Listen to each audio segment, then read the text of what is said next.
Este conteúdo não é recomendado para menores de 12 anos.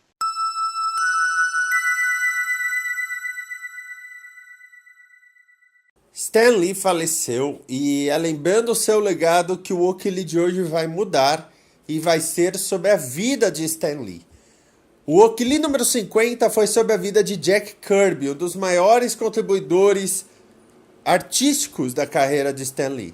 Então hoje vamos falar de Stan Lee.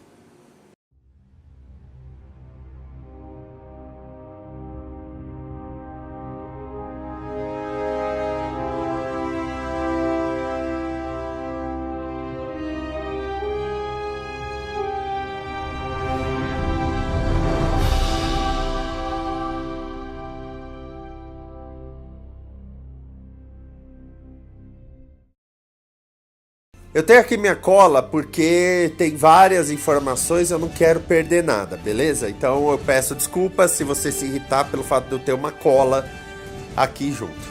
Stanley Martin Lieber nasceu em 28 de dezembro de 1922.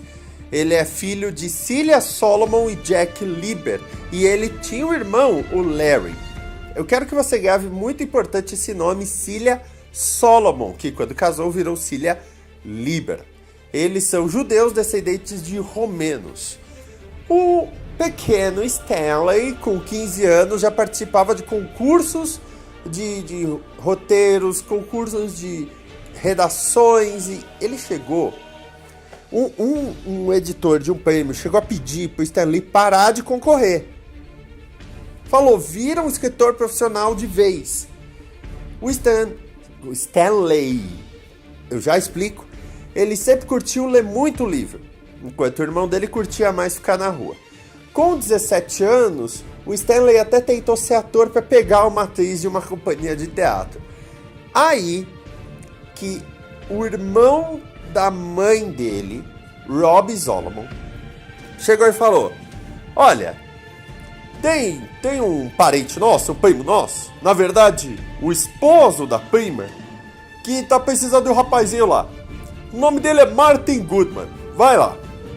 Martin Goodman era o dono da Magazine Management Inc., que nós vamos chamar de Timely.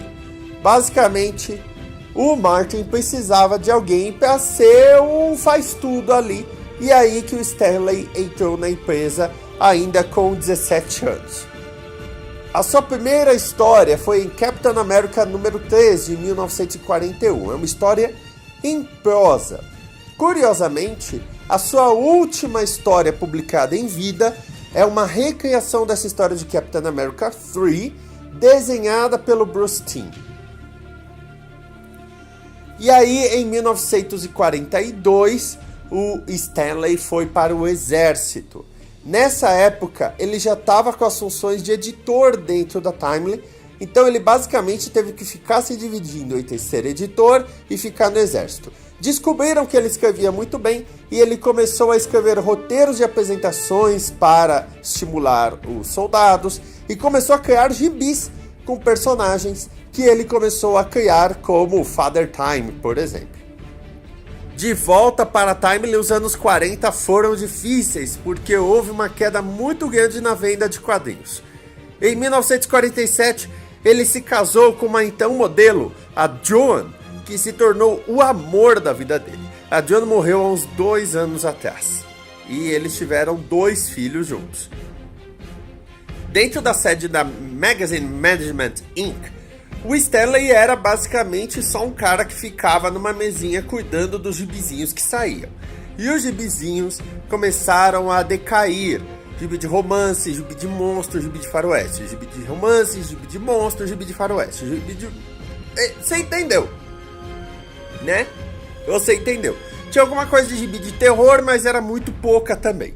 Até que, em 1961, o Martin Goodman chegou para o Stanley Lieber e falou assim, Stanley, meu filho, eu tive uma partida de golfe com o dono da DC Comics. E ele falou sobre uma equipe que ele adorou, chamada Liga da Justiça da América, que vai fazer muito sucesso, Stanley.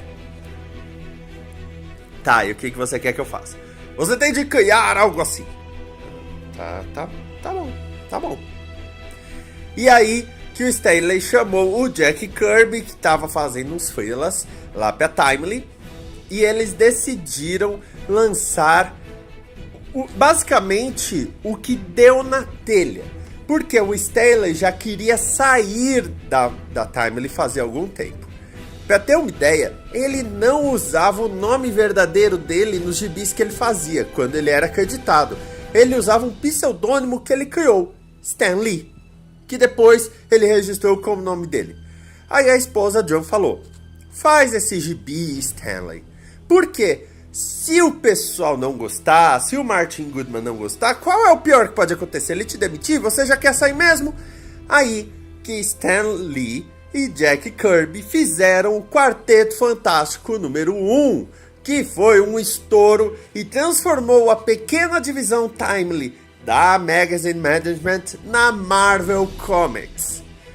Foi aí que o Martin Goodman, sempre pedindo para o Stan criar um pouco mais, que ele criou todos os personagens que você conhece. O Homem-Aranha, o Hulk, o Thor, o Homem de Ferro, os X-Men, o Demolidor, os Vingadores, que ainda trouxeram o Capitão América de volta. Pois é, ele criou tudo isso escrevendo esses gibis.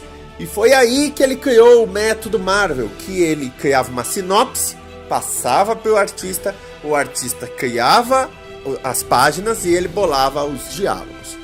Foi nessa que, por exemplo, tem a piada de que ele pediu para Jack Kirby a história de que Deus veio para a Terra e Jack Kirby criou Galactus. É por isso que vários co-criadores dos gibis dizem que o Stan Lee não criou nada. Mas a verdade é que ele fazia essas sinopses e ele também era o editor, ele tinha que conferir para que tudo estivesse batendo. Por exemplo, se no gibi do Capitão América o Capitão América estivesse viajando, no gibi dos Vingadores ele não poderia aparecer, e tinha que estar escrito: Capitão América está viajando, confira o gibi do Capitão América. De editor a editor-chefe a publisher, ele só deixou os gibis mensais em 1972. Sim, ele ficou 11 anos direto escrevendo o gibi de herói. Aí, assim que entrou dinheiro, também contratando mais desenhistas, mais roteiristas. Pra ter uma ideia, a última edição dele do Homem-Aranha foi a 110 e do Quarteto Fantástico foi a 125.